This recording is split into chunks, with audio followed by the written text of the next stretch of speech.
Hello, bienvenue sur Agir Quantum. Merci sincèrement à toutes les personnes qui nous rejoignent et donnent de la force. Votre soutien est ce qui nous aide à faire du contenu permettant à chacun d'entre nous de devenir la meilleure version de lui-même chaque jour. Pour ma part, j'apprends énormément de vos commentaires. Alors aujourd'hui, je tiens à rappeler que cette vidéo a un but purement informatif. Elle n'est pas destinée à servir de conseil sur ce que vous devrez faire ou ne devrez pas faire. Agir Quantum vous encourage à utiliser votre libre arbitre lors de la prise de vos propres décisions quand vous allez faire face à ces situations. Regardez la vidéo jusqu'à la fin car j'ai une astuce à vous donner en cadeau. Alors installez-vous donc confortablement et commençons.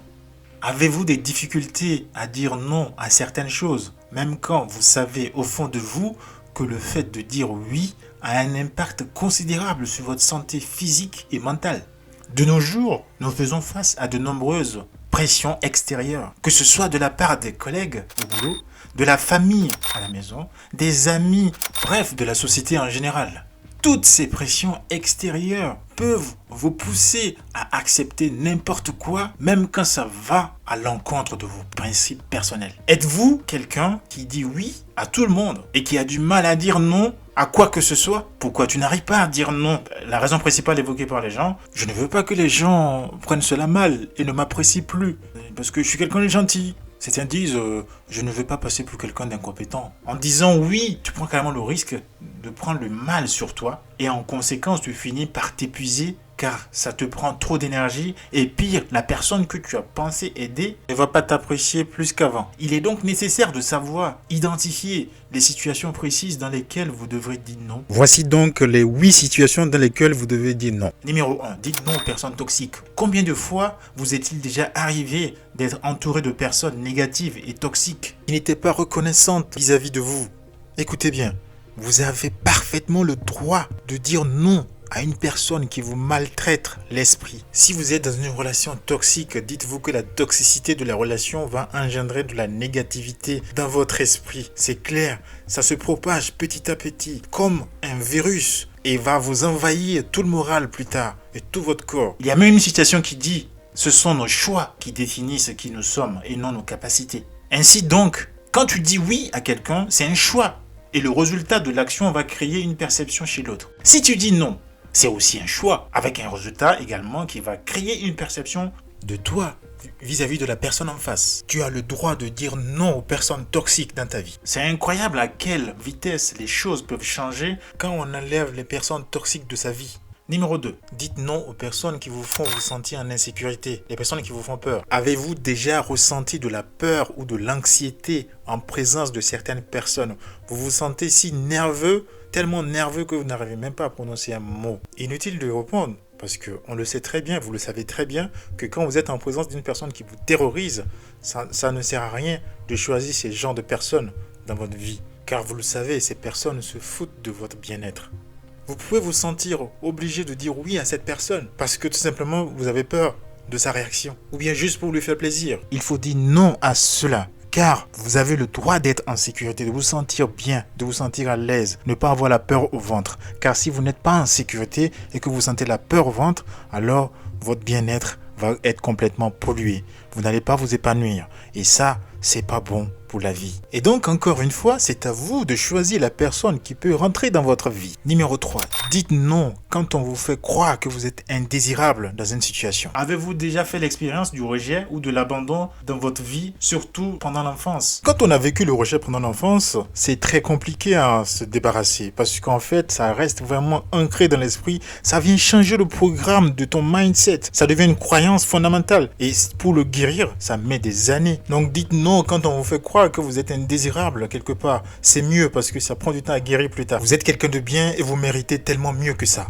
Numéro 4. Dites non à vos propres paroles négatives sur vous-même, vos propres jugements. C'est facile de basculer dans la spirale de l'auto-sabotage. Avec toutes les expressions comme j'aurais pu, j'aurais voulu, j'aurais dû, je suis nul. Ah, ça c'est le plus courant, je suis nul. Quand nous parlons de nous-mêmes, blague à part, si vous prenez l'habitude de dire que vous êtes nul tous les jours dans votre bureau, en présence de vos collègues, ne soyez pas étonnés quand ils vont employer ces expressions un jour. C'est un discours de haine envers soi-même.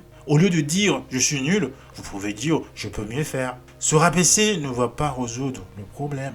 Il est donc important de commencer par ces petits détails. Au lieu de vous critiquer, pensez aux choses que vous avez bien faites d'abord. Et cette attitude va valoriser votre travail. Et ensuite, vous allez lister les points à améliorer sur lesquels vous devez travailler pour que les choses aillent mieux. En tout cas, l'image de soi dépend de tout ça. Donc si vous n'arrivez pas à vous recadrer vous-même, je ne vois pas comment vous allez pouvoir recadrer les gens en leur disant non. Il faut recadrer ses pensées et essayer de penser de manière positive. Avoir une bonne image de soi va changer la perception automatique que vous avez de vous-même. Et nous arrivons au numéro 5. Dites non au fantasme de la comparaison aux autres. Avez-vous tendance à être obsédé par ce que font les autres? Oscar Wilde a dit un jour, soyez vous-même car tous les autres sont pris. Ne perdez pas votre temps à comparer les choses qui ne sont pas comparables. Chacun d'entre nous est différent et unique à sa façon. Et c'est bien ainsi, c'est magnifique, c'est la diversité. Vous avez le droit d'observer la stratégie des autres, mais ne vous mettez pas en compétition contre eux. Mettez-vous en compétition contre vous-même, contre la personne que vous étiez hier. Comparez-vous à la personne que vous étiez il y a un mois, il y a un an, il y a 3 ans, il y a 10 ans. Se comparer à soi-même permet de savoir ce qu'on peut mieux faire sur soi-même. Après tout le monde a ses propres capacités, ses défauts, on le sait. Voici quelques questions par exemple qui peuvent aider. Quelles sont vos passions? Qu'est-ce que vous aimez? Quels sont vos objectifs? Comment comptez-vous devenir une meilleure version de vous-même? Cela passera par l'affirmation de soi. Et l'un des meilleurs moyens pour s'affirmer, c'est savoir dire non quand il le faut. Numéro 6. Dites non aux mauvais partenaires. Êtes-vous dans une relation malsaine? Si vous n'êtes pas heureux dans une relation, il n'y a aucune obligation d'y rester. Vérifiez toujours la qualité de communication entre vous et votre partenaire potentiel avant de vous engager, avant de dire oui. Sinon, c'est non, c'est systématique. Autant patienter jusqu'à trouver quelqu'un qui vous comprenne, quelqu'un avec qui vous communiquez bien. Clarifiez vos motivations dès le début de la relation. Et assurez-vous que vous vous sentez bien ensemble, que la mayonnaise prenne en fait. Il n'y a rien de plus déstabilisant qu'une mauvaise énergie dans une relation que vous allez terminer avec vous toute votre vie. Et vous pouvez dire non si vous sentez que ça ne va pas ou que ça ne va pas fonctionner, même si vous avez commencé. Dites non si vous voyez que ça ne peut pas fonctionner, que vous ne vous sentez pas bien. Vous n'arrivez pas à vous entendre, vous n'êtes jamais d'accord, il y a tout le temps des discordes, il y a tout le temps des disputes, c'est compliqué. Dites non et tentez votre chance ailleurs. Numéro 7. Dites non à la peur de vous tromper face à une opportunité qui pourrait changer votre vie. Combien de fois avez-vous laissé filer des opportunités parce que vous n'avez pas confiance en vous? Vous êtes propriétaire de votre esprit et vous êtes magnifique. Et vous devriez laisser s'exprimer chaque aspect de votre être. Souvent, quand on a peur, on ne prend pas le temps d'analyser pour prendre la bonne décision. Et on fuit parfois les opportunités, on les laisse filer. Dites non à votre peur injustifiée et dites oui aux opportunités de croissance personnelle et de développement de votre être. Si vous avez trop peur, ne prenez pas votre décision finale à chaud. Et nous arrivons maintenant au numéro 8. Dites non au fait de devoir se rabaisser pour pouvoir vous faire accepter dans un groupe. Question. Avez-vous tendance à vous accrocher à une position confortable même si celle-ci vous rend malheureux? Si c'est le cas, dites-vous que vous êtes confiné dans une position qui ne vous permet pas de grandir, qui ne vous permet pas de vous développer, qui ne permet pas à votre bien-être de s'épanouir. Il peut s'agir effectivement d'une relation toxique ou bien une relation à sens unique ou bien dans un travail insatisfaisant. Tout cela dépend de plusieurs environnements où vous pouvez être traité ou rabaissé comme ça. Rester trop longtemps dans votre zone de confort peut vous convaincre sur la durée que tout ce qui est hors de cette zone de confort est trop étrange pour vous et ça peut vous faire peur. C'est effrayant et ça vous pousse à accepter la situation même si ça vous fait mal. Et ça, c'est mauvais. Lorsque tu te forces à t'adapter à un endroit, tu rates des occasions de grandir et d'atteindre ton plein potentiel. Dire non n'est pas une question d'ego. Certains peuvent le prendre pour une question d'ego, mais non. C'est un bouclier en fait pour se protéger quand vous avez des gens qui abusent de vous. Et ça, souvent, quand vous rendez compte, il faut réagir. Il ne faut pas laisser faire. Il ne faut pas laisser faire parce que finalement, vous prenez tout sur vous et ça fait très mal. Moi, j'ai souffert parfois de ça. J'arrivais pas à dire non. Mais le jour où j'ai appris à tester, dès que j'ai essayé une fois et j'ai vu comment ça marchait, j'ai commencé à l'utiliser. En fait, l'astuce que j'ai voulu vous partager, elle est la suivante. C'est que quand quelqu'un vous demande quelque chose, ne répondez pas immédiatement. Dites-lui que vous avez besoin du temps pour réfléchir, pour pouvoir lui donner votre réponse définitive.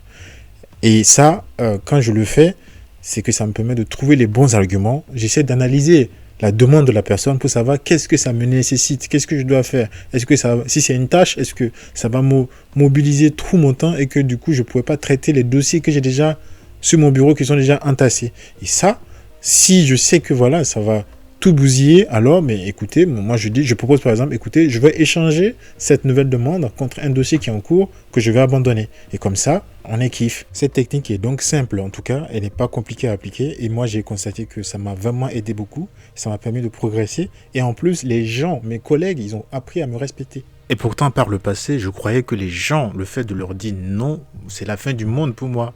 Et ça va s'écrouler, je vais perdre mes relations. Au contraire, ça a renforcé nos liens. C'est l'effet inverse que j'ai constaté. Donc n'hésitez pas. Le plus difficile, c'est quand on te demande de répondre immédiatement. Du coup, dans ce cas, il faut poser la chose, reformuler la demande de la personne immédiatement pour comprendre vraiment le contexte de sa demande, le fond de sa demande.